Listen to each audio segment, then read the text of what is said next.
We are back again for another year of Fantasy Shot Cars Live. Welcome, JT. We are here in the house. How we doing? How we feeling? How we living? 2K23 is approaching. First episode of Fantasy Shot Callers Live with my boy JT, the Dynasty Don. How we doing today? Surviving Armageddon in New York. No big deal. No big I don't know if deal. anyone's. It looks like the Batman, the last one outside, where it's just all red, or like that, the most recent one with James Patterson. Well, James Patterson's the author, but Robert Pattinson. Robert Pattinson. If James Patterson became Batman, that'd be a hell of a twist. Actually, you know what it looks like? You know that like filter that everyone tries to make it seem like they're in Mexico? That's kind of what it looks like right now. It's crazy. So instead of like Mexicali or Tex-Mex, you're like York Mex York. York Mex, something like that. All right, so we've got a good show ahead of us. We're talking quarterbacks today. We got sexy Jalen Hurts on the JPEG. But first, if you haven't already, smash that like, smash that subscribe, because it helps us help you win your fantasy football leagues. And we already have a juggernaut in the house. Well, he thinks he is anyways. Jared, what's good, bro? How we doing? Jared. Yo. We got Baldy in the house, the newest addition to the Fantasy Shot Callers, fantasy football guy. He throws out some heat, some hot takes, and lets you know how it really is. So welcome to the team, buddy. Also, day one. He was one of the first creators I started to follow when I got into the game a few years ago. So if you haven't already, go follow him on Instagram and TikTok, and we'll be getting him on one of these pods shortly. Jared says he's a lucky, phenomenal juggernaut. I'm going to rearrange that sentence for you a little bit. Jared's pretty good, man. I give Jared props whenever I can. Definitely in the league that we're in. I thought he'd have a championship, but not everyone could be like your boy Ric Flair. Sorry, man. Or the trade monster himself. What's his name? What the hell is his team name? Eamon? No, the guy who won last year. I don't know that. Iron Maiden of Honor, Maid of Honor. Oh yeah, I thought that was a split. I thought him and John split. They may have. I don't know. That was so far in the past. Really wonky championship. So, and speaking of wonky championship, I mean, like, what did you see the consensus of all your leagues kind of do in the situation? What was like the biggest like the thing that happened the most amount of times out of all of them? Yeah, I mean, every league was kind of different, It kind of came down to a consensus.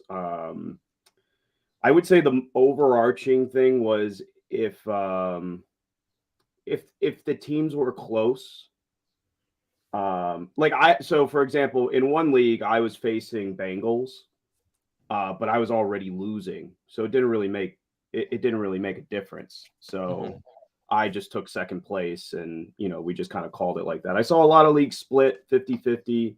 They just kind of divvied up first and second place evenly. Some teams played week 18, which I did not advise doing that. That's just a little too much. Too many variables change from week 17 to week 18. I had one league where they just wrestled it out. So, like literally. Oh yeah, they wrestled. Yeah, they were neighbors and they wrestled it out. Kind of like throwing it back to old school. yeah. In Lake Hughes. Yeah, you're my boy Blue. yeah. No, guys saying he left it up to the two guys in the ship and let them decide what they wanted to do as long as they both agreed. I mean, I feel like that's kind of the thing to do. that's not like, it shouldn't be up to the commissioner, because if the commissioner's not in the championship, then like that's like almost a dictatorship, in my Sure, opinion. sure. I mean, it's it's a 1 in a billion thing that happened, and I thought there was a lot of ways of making it really easy, um, but when it comes to money, people do funny things sometimes. Yeah, and funny story. So I was in the championship for this year one Dynasty League, and I think you helped me with like coming up with a result or an option for both of us to do. And but before that, like before Monday happened, right? Yeah. Lady Shot Caller and I were hanging out at her place watching football, and I was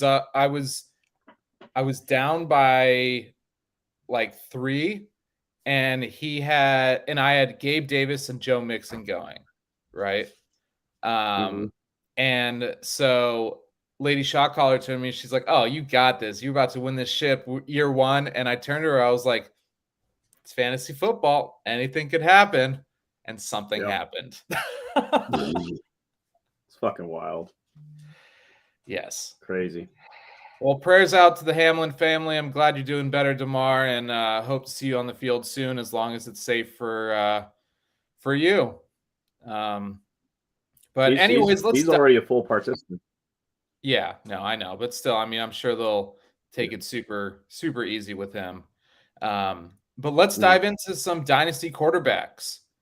I personally, my number one like rising or like riser in my dynasty rankings to go forward from this year, other than I think the obvious, maybe not too obvious, but Justin Herbert. Um, I think with Kellen Moore at the helm, being the OC, is going to help a lot. I mean, we saw how Dak produced last year. I There may be an uptick in interception rate for Justin Herbert if he can't get the ball down the field in a timely fashion, but I think he has just a super boost. I mean, say what you want about Quentin Johnston. I'm not too high on him either, but like that's just another wide receiver to add to that room.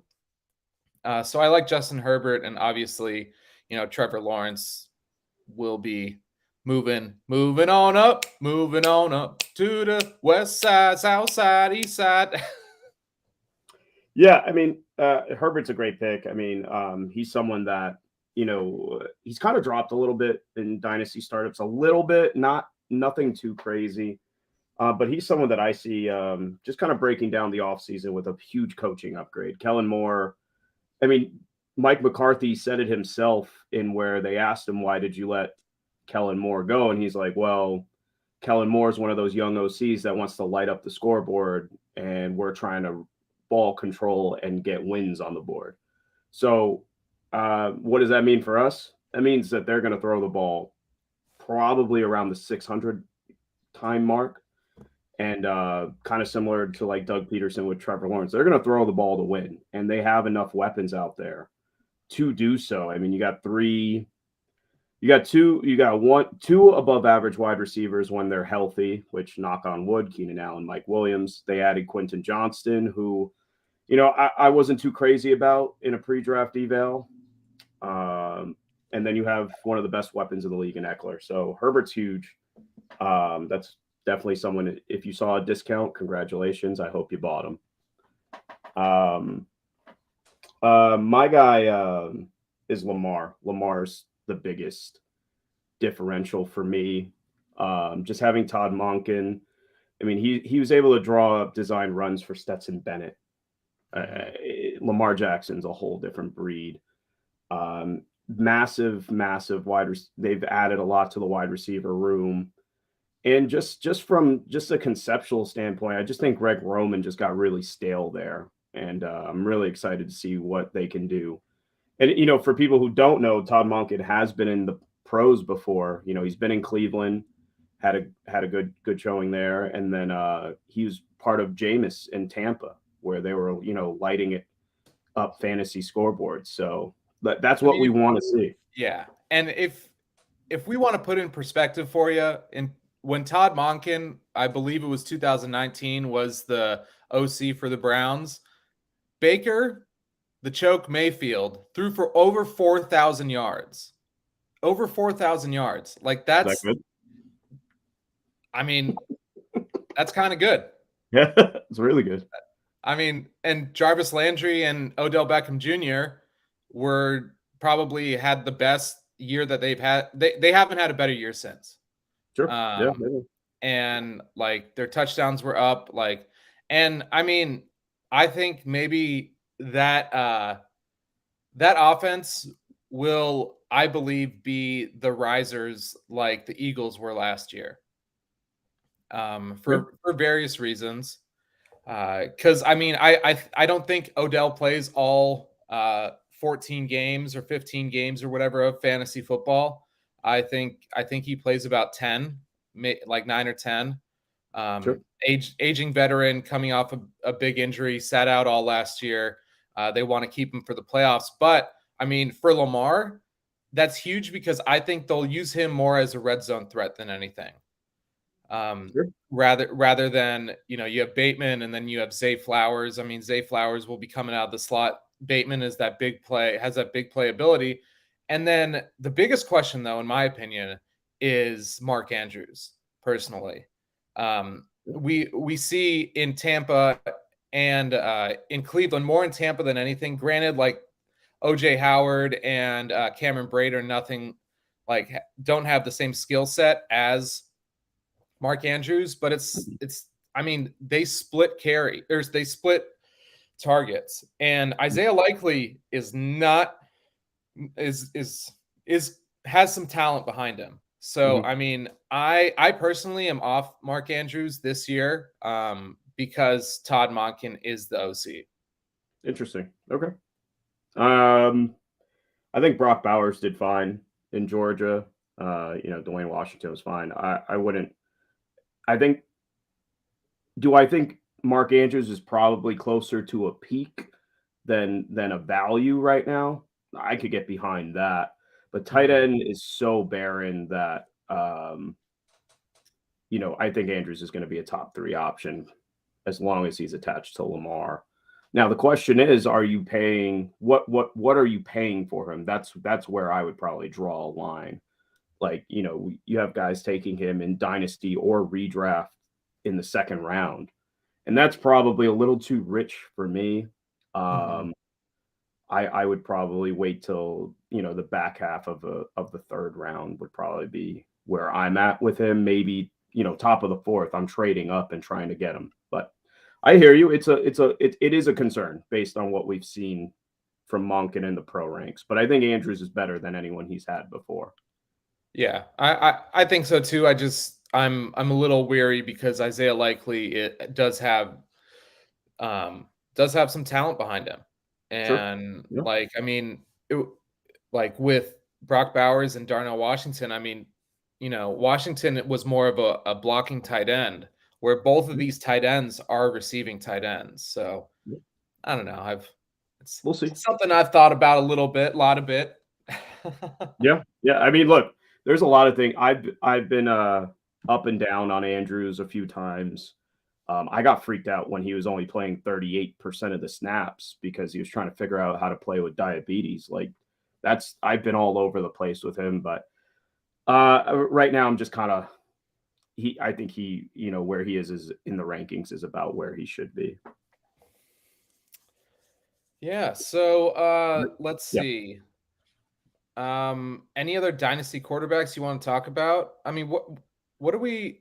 So everything looks solid from Tua so far. Like there's no restrictions on him.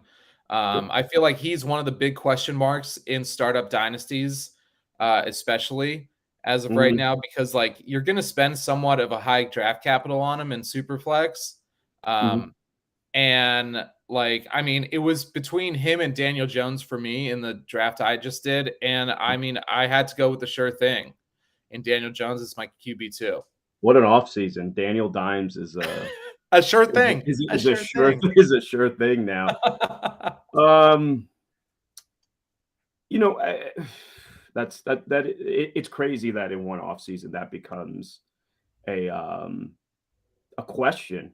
I think Tua is kind of a settings dependent kind of guy for me. Are we talking about in Dynasty at least? Yeah. He's setting dependent for me. If it's the delineation between 4-point pass touchdown, 6-point pass touchdown, that's going to be a big thing. Do you get points for carries? Because he's not. I find it very unlikely he's going to be running at all. Something that I see for Tua is I think he could be better Kirk Cousins, where like Kirk Cousins is like an unsexy QB 10, unsexy QB 12, and he continuously puts those numbers up and up and up. And I think, maybe Tua has, I love Mike McDaniel. I think, Tyreek and Waddle is probably the best duo. There's just a lot of factors that go in. Do you get bonuses for 40-point pass touchdowns, 50-point touchdowns? And they don't really like Mostert and Wilson. Can they shoulder a load? A-Chain, kind of, but I don't see that team turning into we're going to run the ball 30 to 40 times per game, which kind of feels weird with a Shanahan disciple, but they're going to throw to win the game. That's what they're going to do. So I see him as an improved. That's the numbers I'm looking at. A better Kirk Cousins because his weapons are just phenomenal. They get good weather in the back half of the year, so that's important for me. You don't really have to worry about him playing in a snowstorm in December, unless they're on the road, of course. But I like Tua. They picked up his option. I think he's a guy that I want to bet on. I would take him over Daniel Jones at this point. Mm-hmm. But the disparity in weapons between the two are it's too great. It's too great to ignore. Yeah. This is a great question. The debacle of the San Francisco injured quarterbacks of 2023. We have the great never to play Trey Lance. We have the greatest that ever was, the greatest that ever isn't, the baseball phenom Brock Purdy, and we have the ghost of Jets past and Sam Darnold. My opinion is that Brock Purdy, not unbeknownst to me, but I say this with my dreams of my fantasy team in booked, doing anything this year, going down the tubes, that Brock Purdy will start week 1. Yep. And Trey Lance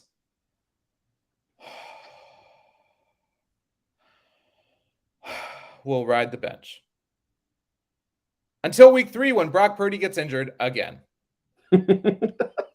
See, the thing of it is that like a lot of quarterbacks don't get this Tommy John surgery that Brock Purdy is getting. And so I just don't it's a mainstay in baseball, right? The trainers know how to deal with it. They've worked with it for years. I mean, it's a different one. He didn't do TJ. He did an internal brace. Oh, he didn't? He didn't do TJ. He did an internal brace surgery, which is like the alternative. 2 other quarterbacks have done it. No one of note. They're both backups. I forgot both of their names. But it didn't affect their careers. They felt like they were ready to go in 6 months. So he didn't do TJ. TJ, he's done. TJ, he'd be done. There's no way. Gotcha. So it's an internal brace surgery. And right now he's hitting all the check marks. But, here's the thing. He misses one of those. Week 1's probably out.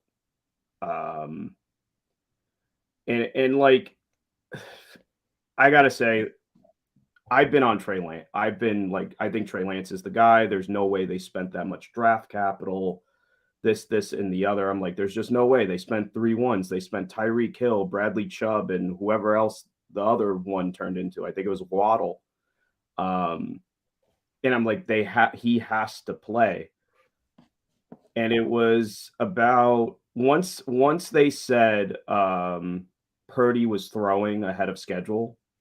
That's kind of where I was like, all right, it's Brock Purdy's job. Because if it wasn't, if they wanted Trey Lance, they would just say, no, Purdy's just not ready yet. We need to take him along slowly. The fact that they're set, every indication from Lynch and Shanahan is Purdy's going to be the week 1 starter, and that's how they're operating. I think that says a lot. Yeah. And the thing to make Trey Lance week 1 starter is to smash that like and smash that subscribe button, because we want Trey Lance to start. You want Trey Lance to start. Yeah. I especially want Trey Lance to start. So smash that subscribe button, because y'all know what it is. From a fantasy standpoint, I mean, he's the ultimate tease, where it's just like, we thought we had another sixth back kind of quarterback there, where it was, that Hurts, Lamar, Fields kind of upside on the ground. From a fantasy standpoint, it's a major letdown, but it does look like it's Purdy. Yeah, it's like trailers nowadays. Like, they show you pretty much the whole movie before you see it in like 2.5 minutes, but like when you go and see it, it's dog shit. So like, that's kind of the quarterback room that's going on in San Francisco. But I believe any quarterback in that system can flourish, especially with Christian McCaffrey in the backfield. Like, I mean, come on, Christian McCaffrey and Elijah Mitchell. There's like, yeah, I don't know. Yeah, I mean, saying Purdy's probably better for pass catchers, though.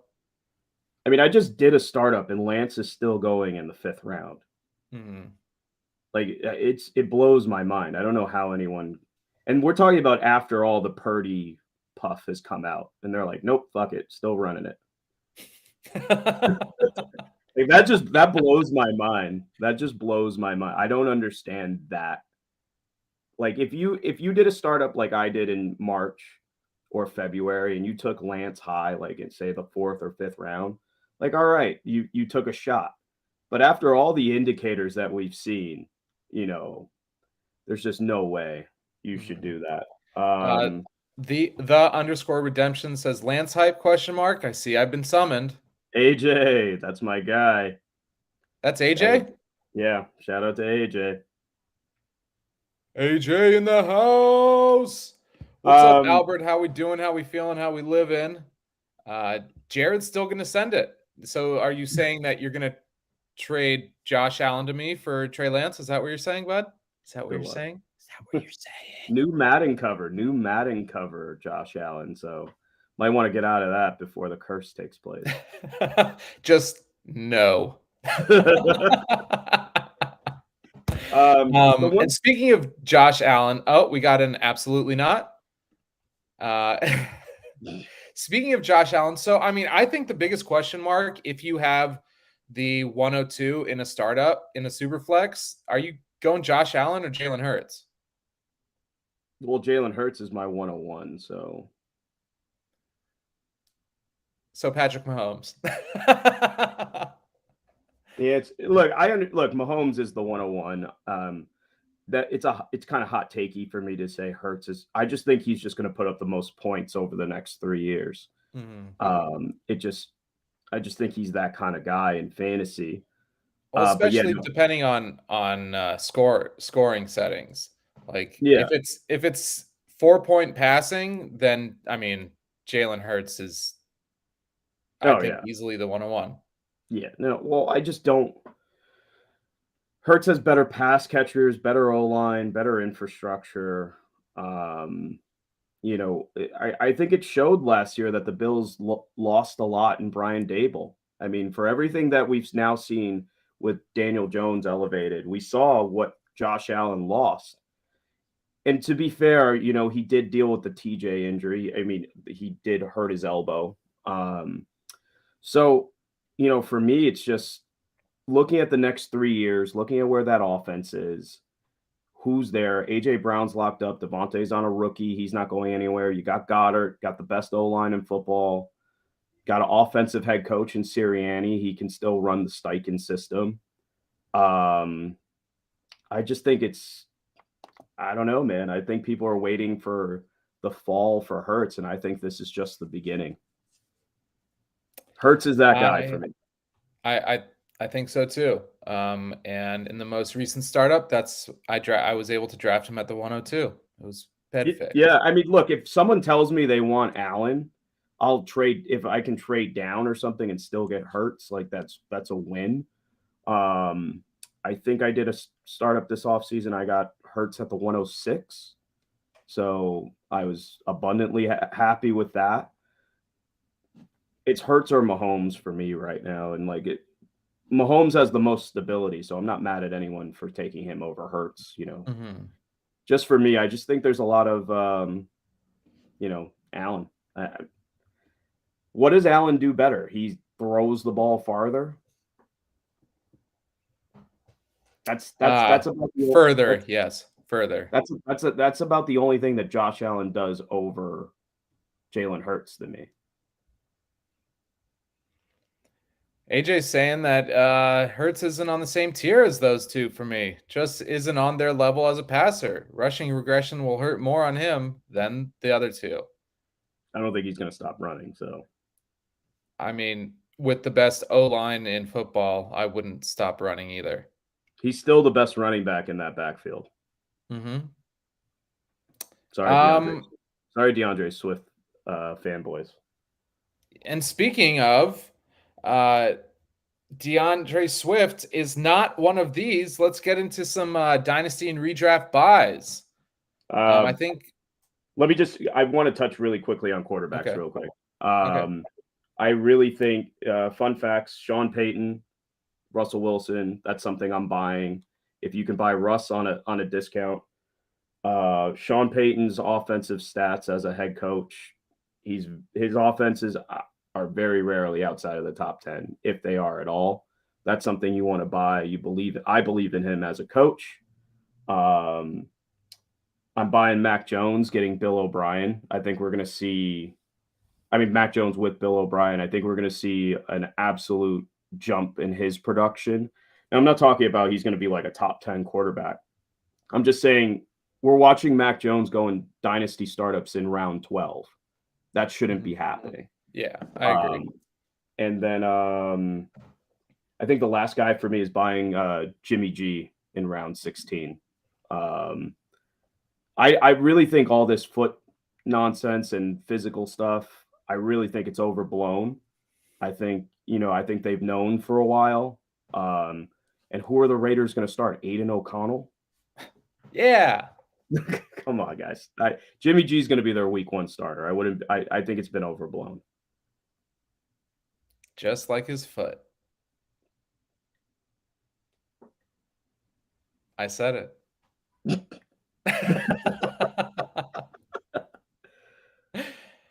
Oh, I was able to get Jimmy G in like the 17th, 18th round and that startup as well. So yeah, that's a win.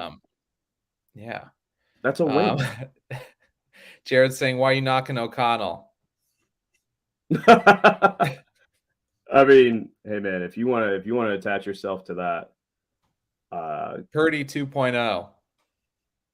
I have a couple rookies that I feel like might pop, but he's not one of them. And finally, in the first hour of the first show of the year, AJ, I'm sending 4 first for Ben's fresh new internet. AT&T fiber optics, baby. Extended wireless router, baby. It's a win. It's a dub. It's a dub. But yeah, fresh new skis for the fresh new year. You know what I'm saying? So yeah, I mean, I really like Russell Wilson in buying at a value right now for this upcoming year in Dynasty. I mean, I'll probably be drafting him in redraft while I'm tucking something somewhere else because I'll be that scared to draft him after he burned me so badly last year. Yeah. Well, I just have to assume Peyton saw something on film to where he's like, I'm going to take this job. And granted, I'm sure they're paying him double-digit millions, and that's probably helpful. And he probably has carte blanche to do whatever he wants. But Sean Payton's not a dumb coach. He's one of those coaches to me that makes a significant difference in your offensive production. And I'm willing to make the bet on him 10 times out of 10. Now, I'm not saying to go out there and, if you're in a dynasty startup, don't take Russell Wilson in round 3. Don't go do anything wild.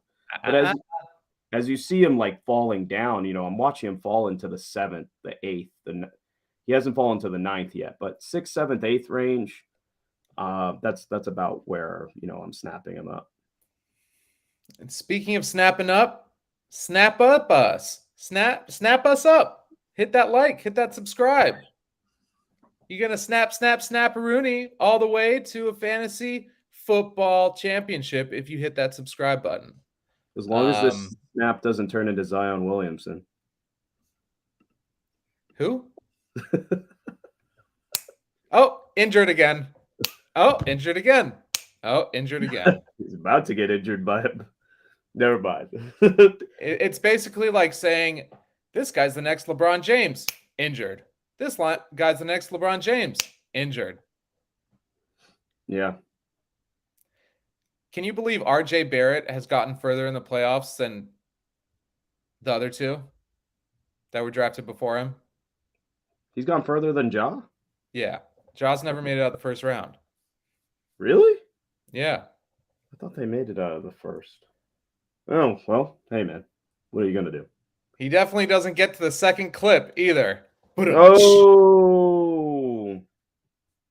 His real name is Clarence. His mom and dad have a real good marriage. Oh, my gosh. Anyways, this isn't a basketball podcast or a John Moran hazing podcast, so we should be getting back into fantasy football. Back to it. So who are your big buys in fantasy right now, dynasty-wise? I don't know if I have like buys for me. It's more in this time of the year, I'm looking at guys that are being undervalued. And there's a lot of guys that I see that we're in, early June right now. Who do I think is going to be worth more come August? Because that's where everyone gets fever and everybody's kind of going. If you're in drafts right now, more often than not, you're in drafts with sharps. You're in drafts with people who actually pay attention and who are degenerate enough to want to play spreadsheet football 3 months before the season starts. Guilty. Hey, how you doing? Someone, so the guy at the top of the list for me is Tony Pollard. I consistently see him going 5th, 6th round. Redraft, that's probably like what, 3rd, 4th round. Yeah, I've been seeing him go late 2nd, early 3rd. So I do need to preface it with,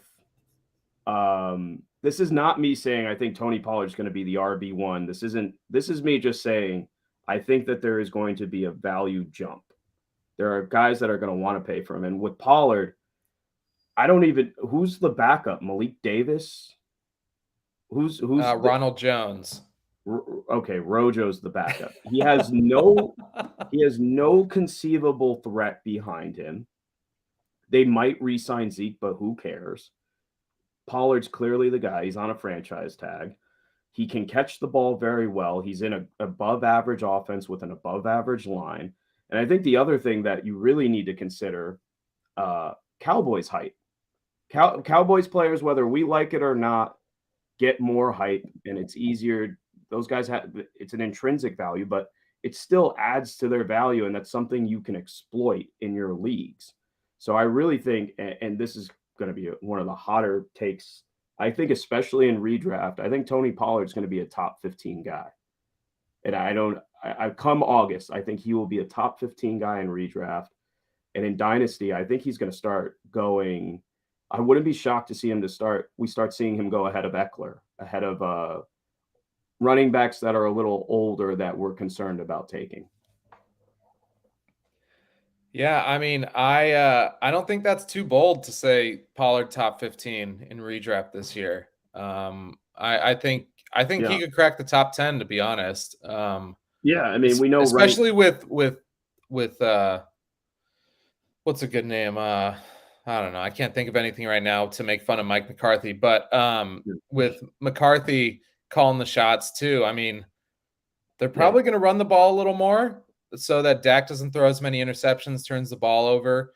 And you would think that, but yeah. it's Brian Schottenheimer, former Jets OC, former Seahawks OC. And that does it for this episode of the Dallas Cowboys Are Going to Be Good podcast.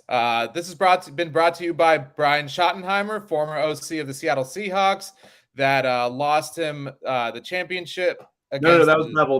That was Bevel. Okay. Well, lost a lot of things, including one of my nut sacks in a Jets game. So thanks, Shot. Yeah, he was. I think he was the OC for the butt fumble game. Schottenheimer was the OC that tried to change the offense from handing the ball to Thomas Jones 30 times a game to let's get Mark Sanchez 30 passing touchdowns in a year.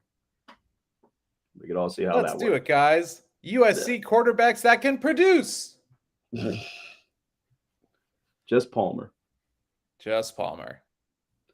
But yeah, no, I just think I think just the opportunity is too good. And I think he's someone that's going to jump. Another guy for me is DK. I'm watching Smith and Jigba go ahead of DK, and I just don't. Especially one in redraft, that should not be happening. Smith and Jigba should not be going ahead of DK in redraft. In Dynasty, I suppose I could kind of conjure a semi-logical argument for it, but it still kind of blows my mind how DK is just being disrespected like this. I mean, like let's take a look right quick, okay? DK had the second most red zone targets in the NFL last year, right next to Justin Jefferson. And I'm sorry, I'm just trying to find him. Let's see. What was he last year?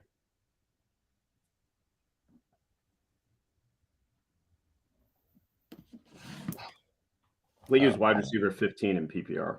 Sorry. Yeah. I had it on projection still.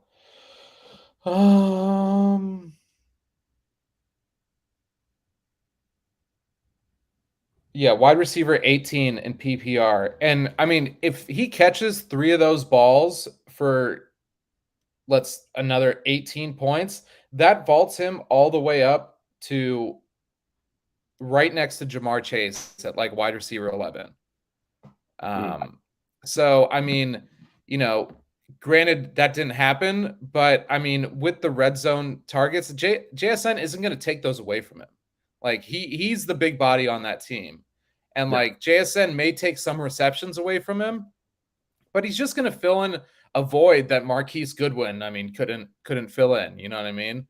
And so like it's going to be honestly an upgrade for DK right now having JSN. Yeah, I think it'll help. I don't think that they interfere with each other.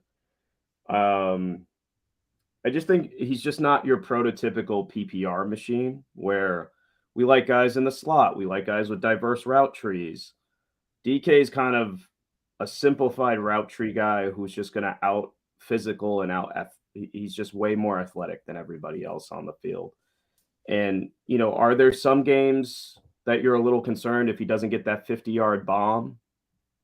Yeah, but it doesn't stop us from drafting a Tyreek Hill. It doesn't stop us from drafting other guys that, rely on big plays. So I think DK is undervalued at the moment for everything that he's done so far and just the matchup nightmare that he is. And just going on the record, I had 3. Now I have 2. I want to get that checked out. Well, that's why I lost the third one when the butt fumble happened. Would you consider King Henry undervalued as a known stud, just given how depressed the RB market is? In redraft, undoubtedly. Undoubtedly in redraft, he should be valued as, a top 8, top 9 kind of guy. I don't think Tennessee's going to tank,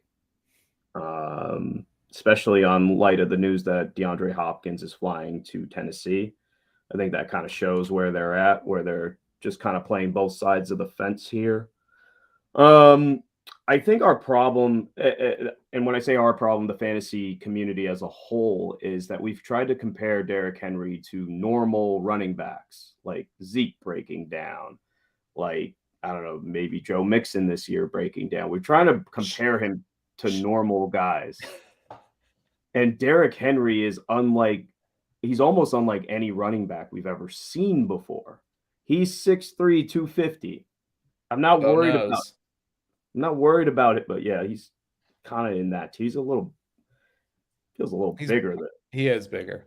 But it's just like we're like comparing him to the other workhorses, where another workhorse running back's 5'10", 220. That's kind of like the benchmark. This guy's you can't use those for him. He's not a mere mortal running back. He's just different. And if you can get a discount on that, hell yeah, fucking ship it.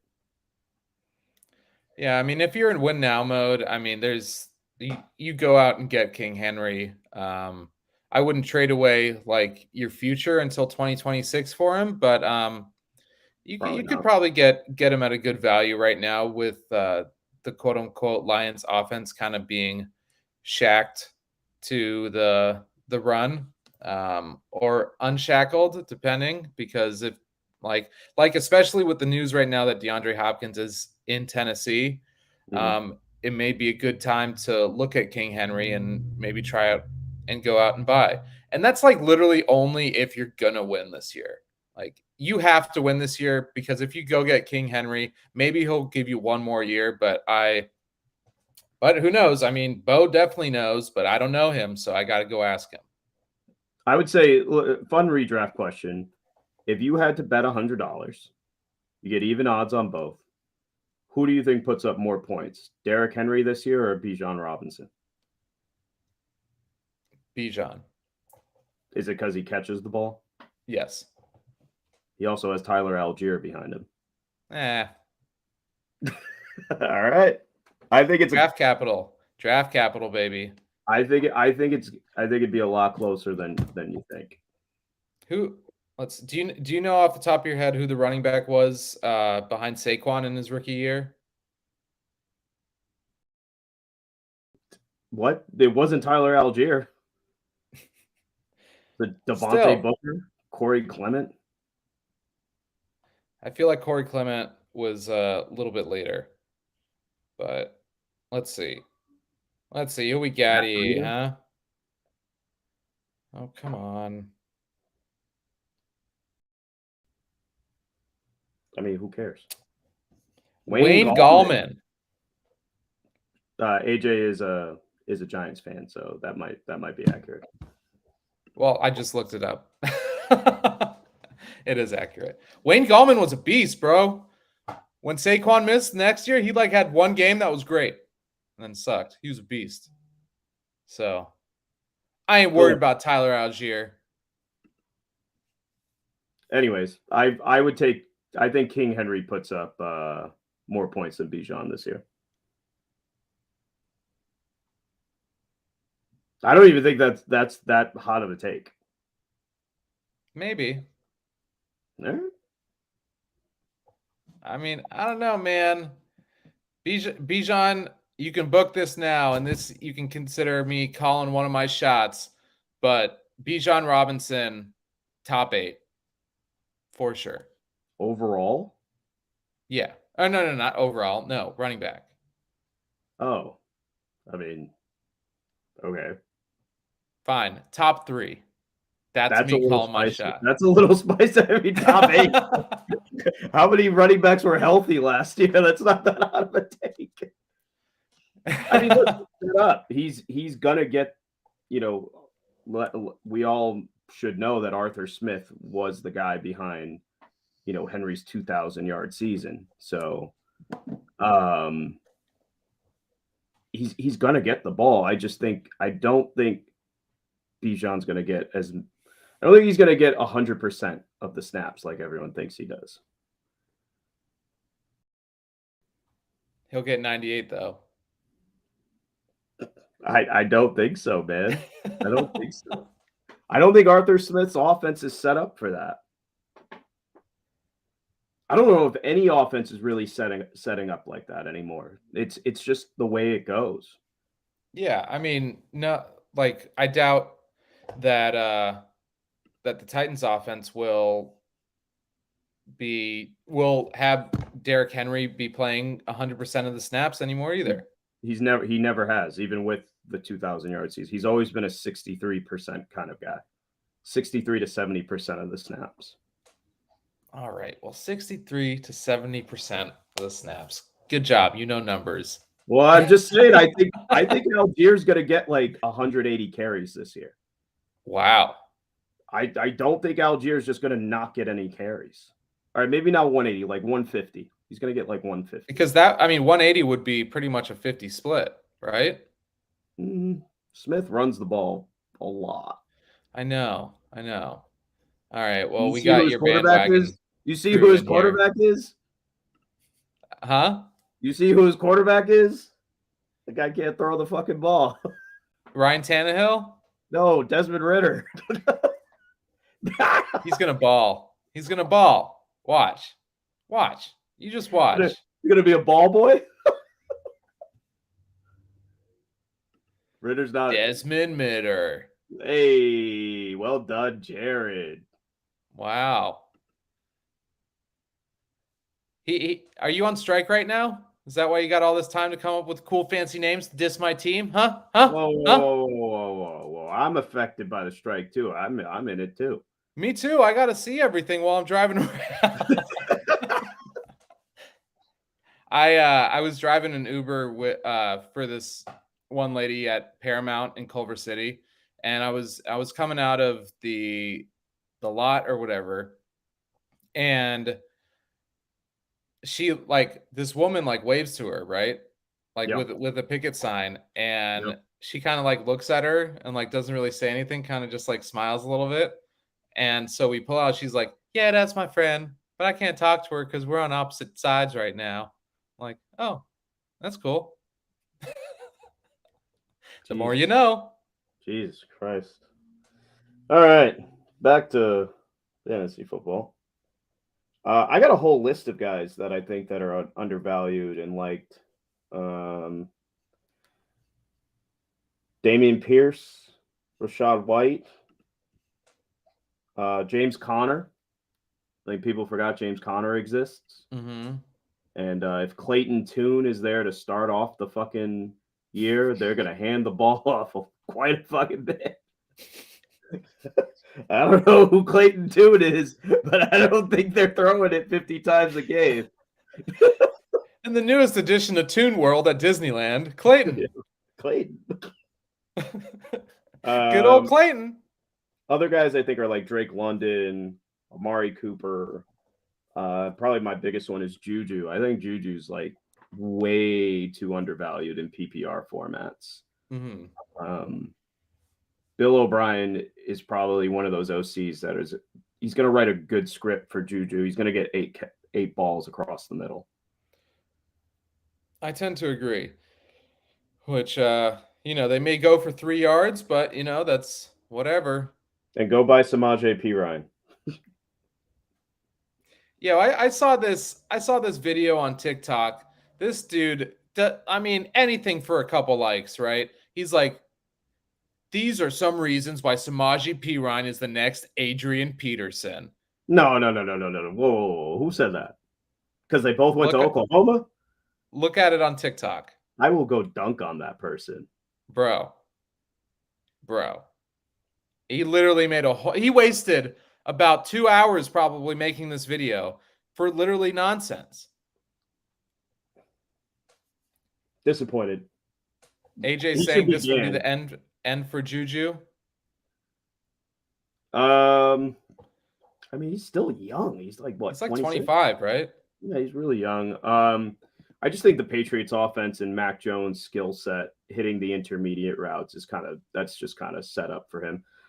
And look, you say you like someone, and when I say I like Juju, I think he could finish as wide receiver 24. And that doesn't sound sexy, but that'll win you some weeks. You need that kind of production. And he's just an unsexy player, man. You need 7 catches for 65 yards and for him to fall into the end zone, which I think could happen more often than not. Whoa. And we're canceled. See y'all later. And that was the first and last episode. That was a great one take. Not first take, just one take. And now we're out. See y'all later. We're not what is it? ESPN's first take? We're shot caller's last take. Last take. Last take. Welcome to Last Take with the shot caller, showing you how to get canceled. Yeah, exactly. What else? We got? We're doing redraft. Yo, what do we think about Calvin Ridley? Do you think he's going to be the Michael Pittman of this year? Michael Pittman, last year around this time was being drafted early 9th, 8th, maybe 7th round. And then come August, he was going late 3rd, early 4th round in redraft. Well, I mean, in fairness to Pittman, Parks Frazier started fucking calling the plays halfway through the year. Who the fuck is that? Like, I don't even know who the fuck that is. I'm a big Ridley guy. I had a lot of him when, the last 2 years happened. And I'm going to be honest, like, I really didn't sell him unless it was for, like, something solid, because I did believe in him. And that was the main thing. I'm not going to just offload him for nothing. Kind of treating him as a guy who tore his ACL or something. I really like Ridley. I love Doug Peterson. I really think that he can take that offense to the next level. Are there some concerns? Yeah, he hasn't played 2 years. That's a major concern. You guys also had to take time away for mental health. All those things considered, man, all the buzz out of OTAs are this is something we don't have. And while I do want to caution everybody on OTA talk, because everybody's doing amazing at this time of the year, knowing Ridley's draft pedigree, his talent, where he's a former top 10 guy, went to Alabama, wide receiver U. I do think, the QB attachment plus the offensive play caller, I'm buying Calvin Ridley. And this just in out of OTAs, Zach Wilson is still trash. Thanks for coming. No. I think Zach Wilson drove Delta Airlines stock down. Like, his parents own Delta Airlines or some shit. I mean, very well possibly. I hope he never pilots a plane ever, because he can't pilot the jets. Really bad. But I'm back. I'm back, baby. I'm back. I told you guys, as long as he's the quarterback, I'm not going to be a fan. But now he's gone. I'm not buying. He's not even being invited to T Swift concerts or Broadway shows or Ranger games. Yeah, he's not allowed. Or quarterback parties. Nope. Told you.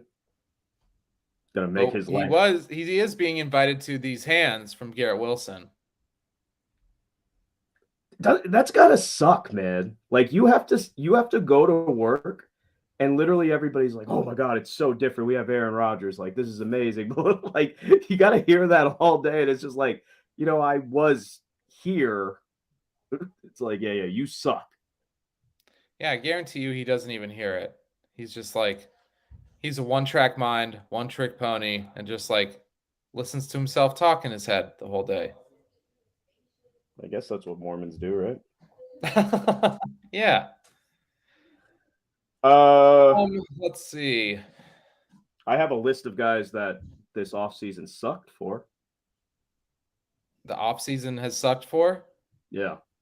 All right, we can consider that through OTAs. First and foremost is Jameson Williams. That fucking sucks. Even with the pub of Dan Campbell saying he's been lights out.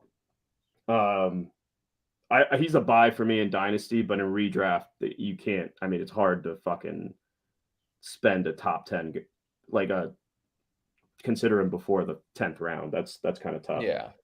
Dawson Knox, yikes. Thought he was safe with the extension, but now with Kincaid, that's a big loss. Lockett, JSN is there.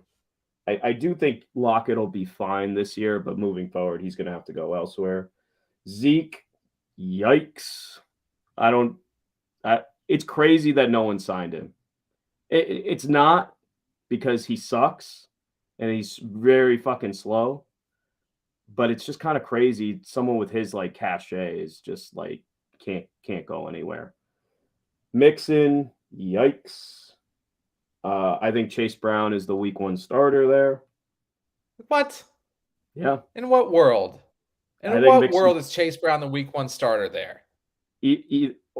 Okay, in what world? Let me explain to you. Either suspension, Alvin Kamara, cut, Alvin Kamara, or he pulls his hamstring during training camp. Alvin Kamara. What about Alvin Kamara? All of that, they were talking about Alvin Kamara last year. The dude. Joe Mixon already has 2 strikes against him, and he threatened to shoot a white lady. These are very different things. It was his sister. One punched a dude. The other threatened to shoot a white lady. Very, very different things. They're very different things, my friend. Welcome to 3 Strikes with the shot callers Kareem Hunt, Joe Mixon, and Ray Rice. Oh, Jesus. And Alvin Kamara. I just don't think it's a good offseason for him, man. I just don't see it. He kind of feels like I didn't see any burst on him on film. He looked very much like a plotter. Look, is it conceivable he puts together a Zeke type of season where he's like getting 20 carries and falling in the end zone? Sure. I just don't think it was a good offseason for him. Gabe Davis, yikes. Definitely looks like the Bills are going to start moving to a 12 personnel, and I think that's going to hurt Gabe Davis. Trey Lance, we already touched on. Kamara, you have touched on. I think Kamara's screwed. He's gonna be in a different uniform mid-season. Algier and CPAT. I had Bateman, but I'm kind of wavering on that. I'm kind of inching my way back into buying Rashad Bateman. The next question is, how much are you paying Jared to just agree with you on everything? Here we got King Henry, Desmond Mitter, Perrine Baby. I love Ridley. No shot, LOL, Chase Brown. I think he's disagreeing on that one. I don't think he's agreeing with me on that. I think he's calling me crazy for saying he's agreeing with you. I think he's disagreeing. Well, no way. He'll tell us. He'll tell us. He will. Yeah, of course. There we go. I don't think Joe Mixon's going to be starting week 1. You're crazy. You're crazy. I'm banking on that suspension, though. Well, I mean, yeah. Chase Brown, baby. Chase Brown stonks to the moon. Well, speaking of Chase Brown, not that I've been offered him or anything, but should we get into a little eat shit and die? Yeah, let's do it. What do you got? I actually have a couple. Actually, they may be crack kills, but I think they're pretty good, and it's in the new startup league that I've been talking about. I'm excited. So I've been trying to unload some of my like middle tier quarterbacks for like a better wide receiver. And let's see. What are the settings? This is Dynasty, right? Dynasty, right? Yeah. Full PPR super flex. How many start? How many start? How many? Let's see. 2 QBs, two running backs, 2 flex, and 3 wide receiver, not tight end premium. So start 10. Yes. So I would trade away Cam Akers, CJ Stroud, a 2024 second, and a 2024 third for Chris Godwin and Mac Jones. Can you throw it up on the screen? Cam Akers, someone for Mac Jones and Chris Godwin.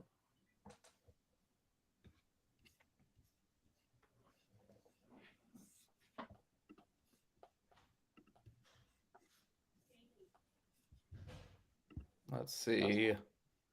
Let's see.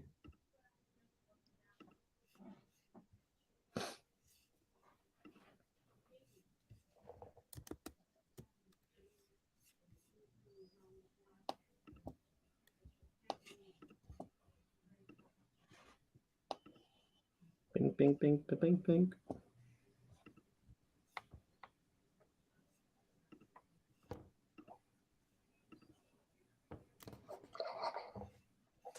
Why can't I show? You gotta take your pants off to show. What? What? What? Who said that to me, to us? Why You is said it it's what? not? You said it's what? Akers, a 2 and a 3. Very strange. I don't know what's going on, but let me try this. Probably just throw it up in the comments.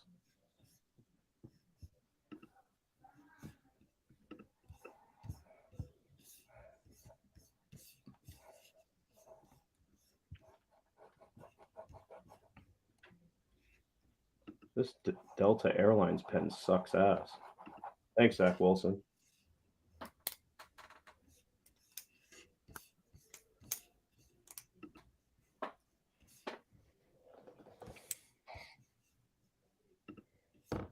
Oh, is it though? Is it, Jared? Is it? Because I might take the 205. Who did that? I don't think that's eat shit and die. That's more of a crack kills. I will say this. I would 100% have taken the 205 prior to Swift going to the Eagles. After Swift going to the Eagles, that's kind of hard to take. But after the Montgomery signing and knowing that Dan Campbell just hates DeAndre Swift, I think that would have been fine. That's not an eat shit and die. That's more of a crack kills. And to be honest, if someone sent me that and I didn't know them, I'd probably just politely be like, no, thank you. No counter necessary.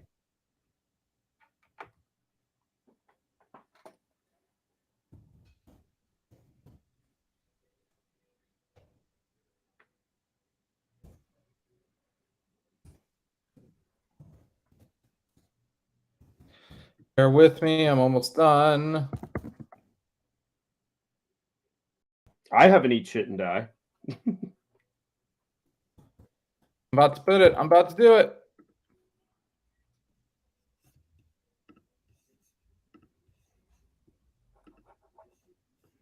All right. Akers, Stroud, 2024 second. That's the part I didn't hear. Jesus fucking Christ. Oh, good Lord. Ugh. Yeah, that's I'm blocking you. Yeah, so I told him take away the picks, add in Jamar Chase, and we'll see. Yeah. I mean, that's kind of fair.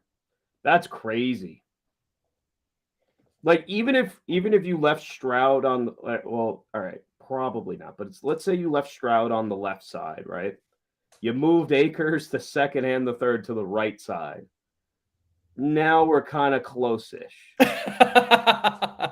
You know what I mean? Like that. I mean, that's probably a trade that gets done. But even that, and I don't even think that's guaranteed because a lot of the biggest thing about like the community right now is like everybody wants to go on keep trade cut, put a bunch of like middling assets together, and they're like, oh, see, look, this equals this guy. It's like, yeah, no, I'm not sending Jamar Chase for Juju, Tim Patrick, KJ Osborne, Odell Beckham, and Amari Cooper. I don't care that keep trade cut says that that's okay. I'm not doing it. It's maddening. Also, I try to tell people trade calculators don't take into account. You're just punching names in a calculator. It doesn't know what does it do to the roster. Like, oh, cool. Yeah, I could trade Joe Burrow for a bunch of wide receiver twos, but then I don't have a quarterback. All right, here's my next one. This is more crack kills, but really trash for trash, kind of, until Dalvin Cook gets traded. I would take the pick. I would take the pick over everything. You take the pick? Just take to the 2024 third over the other two pieces of schlub. I mean, Madison has the most value. Yeah, that's not. I mean,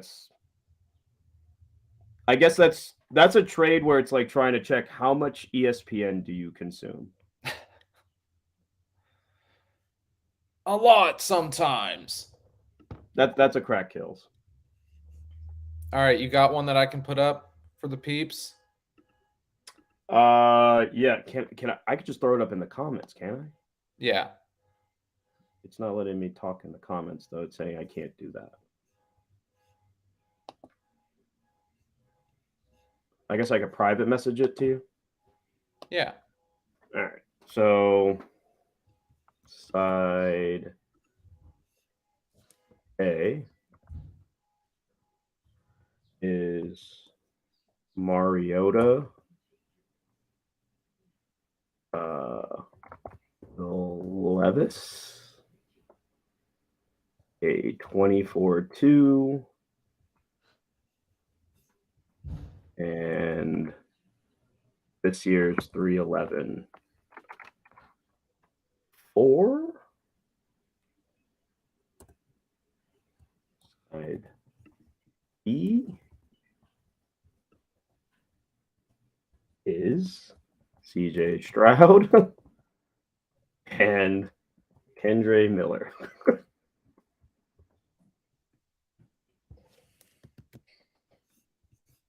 There you go. Look at that stupidity. Oh, I'm looking at it.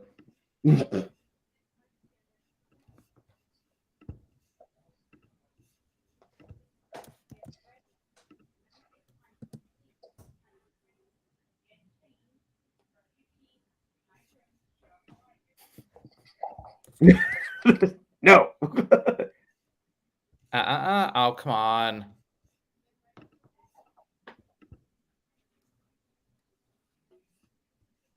In your startups, have you seen Richardson stabilize as the 102?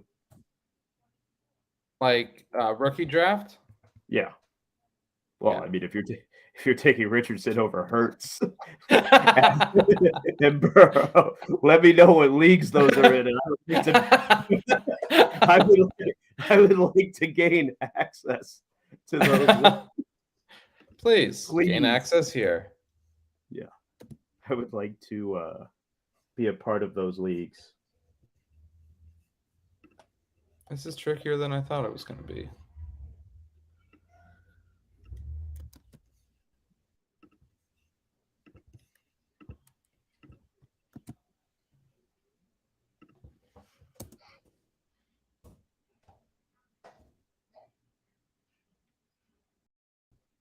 Oh, here's a fun trade for you. Would you send, I don't know the settings, would you send DeAndre Swift, George Pickens, and Jamison Williams for Jared Goff, Michael Pittman, and 2 future thirds? You're going to have to repeat that whole thing. You're sending out Uh-huh. DeAndre Swift, Pickens, and Jameson Williams. Uh-huh. You get back Jared Goff, Michael Pittman, and 2 future thirds. No. Yeah. No. No way. I think it's counterable. I don't mean, know. yeah, maybe. Anyways, let's focus what's on the screen here. I like Pittman. It's not my trade, by the way. It's just a trade I saw. Okay. Yeah. I wouldn't do that. Before we get into this, though, if you haven't already, smash that subscribe, smash that like. It goes further than you think. We got fantasy content coming at you all year long. So help us out, help you out, and hit that subscribe button. Yeah, I heard if we get to 25 likes on a video, Ben will do one with his shirt off. And I've been working out, so you'll be able to see like half pecs. I was about to say full, but I ain't gonna lie. I ain't got to lie to kick it. It's a rumor I heard, but yeah, no, this is definitely the fucking eat shit and die. That's terrible. Even if we moved Kendre Miller over to the other side, it's just. How do I reach these kids? It's really bad. I mean, it makes me think, should I try to level up from Levis to Stroud is that the market? Like, I don't know. I'm really out on Will Levis. And if this is another Herbert situation, I'm willing to eat that.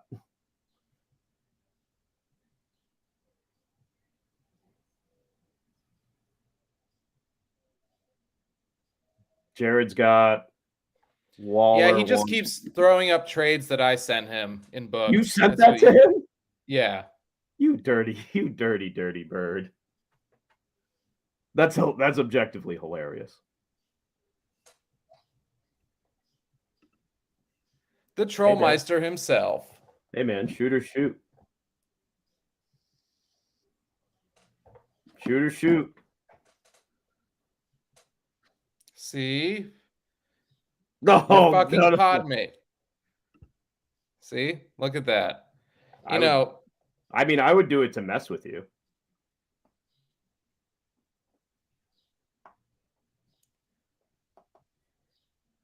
Let's see. All right, so I don't even think me and Jared send each other trades anymore in booked. I just don't think we do it.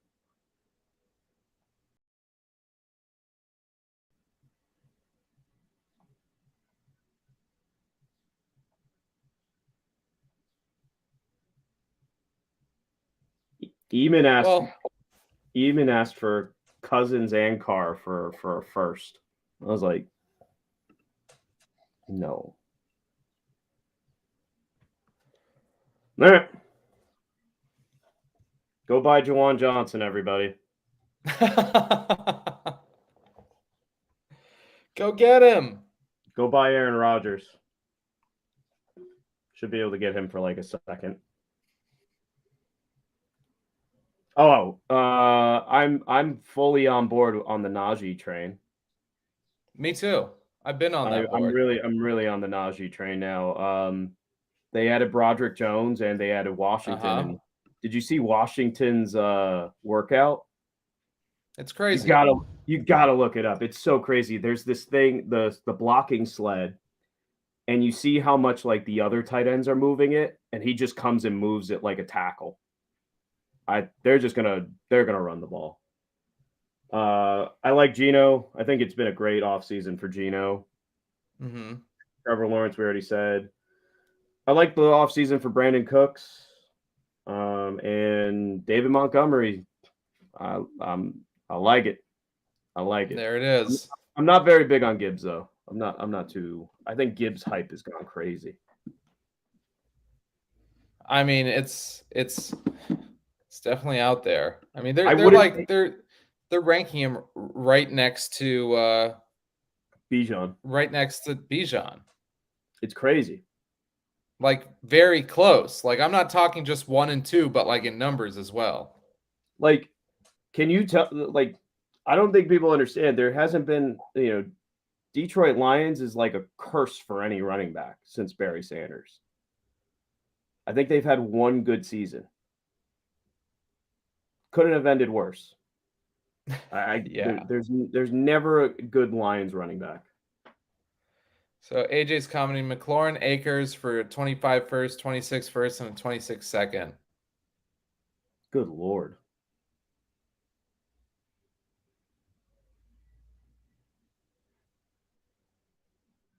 I don't even know how to value. Like, it's just, I don't know how to value that. This just feels like one of those trades that makes no sense. I think the pick side wins from like a liquidity standpoint. Say that again. From a liquidity standpoint? Yeah, one more time. No, you got to pay me. Just now. liquidity. No. Go fuck yourself. Okay, I'll take that. No, but I mean, it just like, how do you value that? Like, I mean, I don't think has McLaurin put up a wide receiver one season? I don't think so. Akers, you're hearing a lot of like Zach Evans talk. They have a really bad O-line. I mean, look, I started the offseason like buying the end to Akers season. Now I'm kind of like, all right, I think just I don't want any Rams outside of Cooper Kupp at this point. I mean, the flip side to this is, are those picks paid for, and are you going to have a league in 2025 and 2026? That would be my question. You know what I mean? Like, if you know you're going to have a league in those years, then I want the picks. Outside of that, it's a really hard trade to judge. Yeah, I mean, like that's not. Yeah, I don't even know who's plays college football in 25 and 26.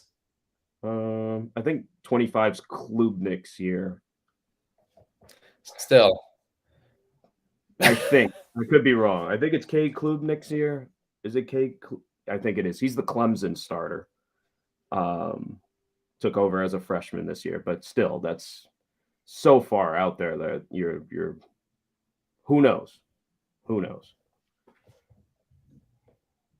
I don't. It's a lot, though. That's a lot.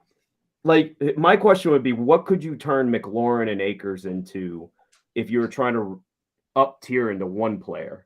Like, McLaurin and Akers, could that turn into Drake London? Maybe.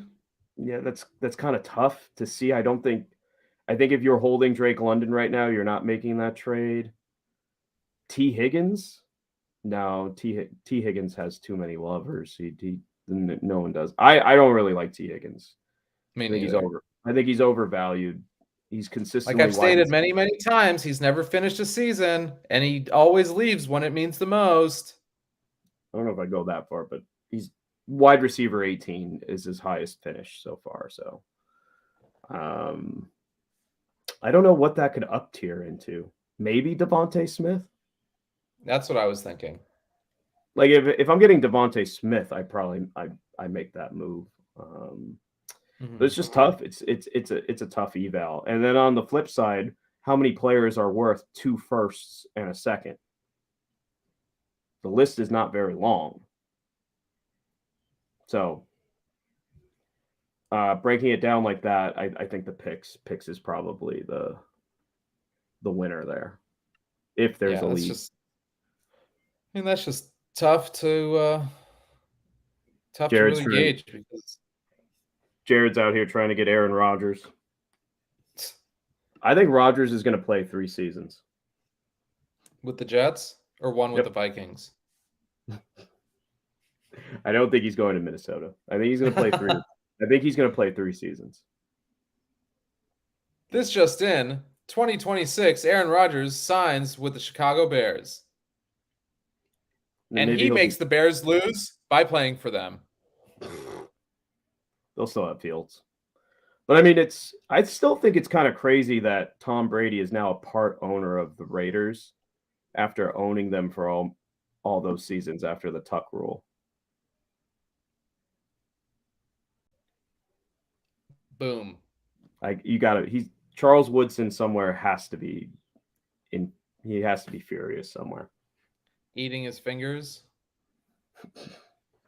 So I'm guessing Jared's talking about Aaron Rodgers. He's a part owner because he already owns the Bears. Oh, shit. Shit. Put up a disclaimer for Lady Shot Caller to not watch this.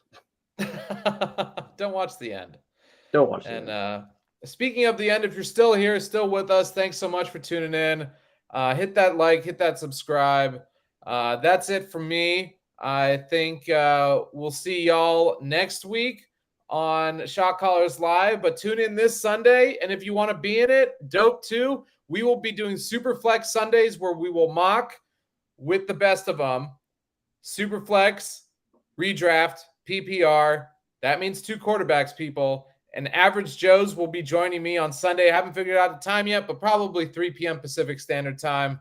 But until then, tell them what they need to know, JT. Fantasy is life. You know it's a